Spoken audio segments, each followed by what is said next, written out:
In a world that feels so chaotic, have you ever just wished there was a clear, simple principle for finding real, lasting peace? Well, in this explainer, we're going to dive into the story of a king from the Bible, a guy named King Asa. And his journey, it reveals this powerful, direct link between seeking God and finding a kind of rest that is just profound. Okay, so this right here, this one verse is pretty much the heart of the entire story. It's a direct message from God delivered by the prophet Azariah, and it lays out this incredible principle. God's presence with us is relational. It's not just automatic. It's a response to us turning toward Him. And this one idea becomes the spark for everything that's about to happen. Now, to really get the weight of this message, you have to understand the timing. King Asa and the whole nation of Judah, they are fresh off of massive military victory. So everyone's celebrating, they're feeling on top of the world, totally secure. But it's right at this high point that God sends a prophet. And he's not just there to say congrats, he's there to deliver a crucial warning to keep them focused on the real source of their strength. And this slide really gives you the backstory. Before Asa's big win, the nation had been in this state of spiritual freefall and just chaos. The Bible describes it as a time when it wasn't even safe to travel around. And this wasn't some random string of bad luck.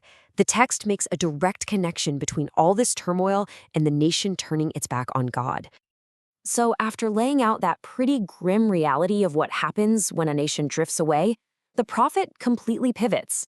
He gives this message of hope and strength directly to King Asa.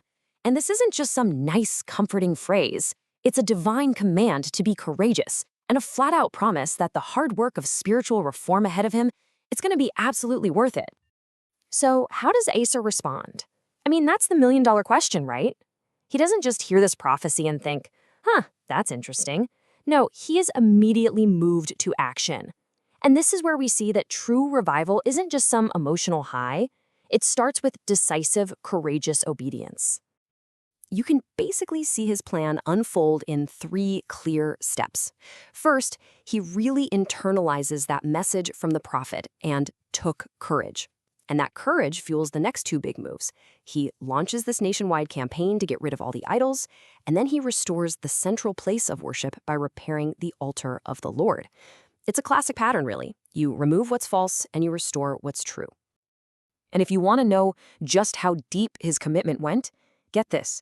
This wasn't just about public policy for him, it was deeply personal. He actually removed his own grandmother, the Queen Mother, from her powerful position because she was involved in idol worship. That just shows you there were no exceptions. His loyalty to God came before even his most powerful family ties. Now, Asa's bold leadership, it didn't just stay a solo act. It inspired the people. His personal obedience started this ripple effect that just swelled into a massive national movement. And this all leads to one of the most powerful scenes in his entire reign, a huge public gathering where the whole nation comes together to make a collective commitment. Just look at the details here. This was an all-in moment. They make a formal covenant, a serious promise to seek God with everything they had. But notice the atmosphere. This wasn't some somber, reluctant duty. No, it was marked by loud shouting, trumpets, and genuine rejoicing. Their commitment wasn't just on paper, it was truly wholehearted. So the people made this wholehearted covenant. But the big question is, then what? What happened next? Well, the Bible gives us a very clear, very direct outcome. It draws a straight line from their sincere seeking to a tangible reward that affected every single person in the entire nation. And this brings us to the payoff of the whole story. Remember that first verse we looked at? If you seek him, he will be found by you. Well, here it is, confirmed. They sought him eagerly, and he was found by them. And the direct result of that? The Lord gave them rest on every side. Total, complete peace. And we're not talking about a fleeting moment of calm here. The source material gives us a specific time frame. For 20 years after this national renewal, there was no more war. That number isn't just a random historical detail. It's a powerful metric showing the long-lasting, real-world impact of a nation turning back to God. Okay, so that's a fascinating story from thousands of years ago. But why does it matter for us, right here, right now? Well, King Asa's story isn't just ancient history. It's packed with principles that are just as real today. So let's boil this all down into two key lessons that we can actually apply to our own lives. So here are the two big takeaways.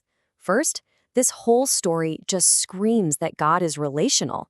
He actually responds when we actively go looking for him. And second, it shows us that faith is action-based. Real spiritual renewal isn't just a feeling or a thought. It has to start with our own personal, obedient choices. Let's break those down a little more. This first lesson is really all about the motive of our hearts. You see, seeking God isn't about checking a box or just going through the motions out of duty. It's about a genuine desire to know him. And the principle here is basically a promise. When you search for God with your whole heart, you will never, ever come up empty. And that second lesson flows right out of the first one. Because if our seeking is sincere, it will always lead to action. Just like Asa, we're called to let God's word actually move us to do something, not just think about something. The core principle here is all about priority. It means we have to take a hard look at our own lives and, with courage, remove anything, any idol that's competing for the place that only God should have. And that really brings us, right here, to a final, personal question. This is where King Asa's story stops being ancient history and becomes a challenge for us today. If revival really does start with courageous obedience, then the question for each of us is this. Inspired by Asa, what is one idol, one distraction, one wrong priority that you can remove from your life today in order to seek God more fully?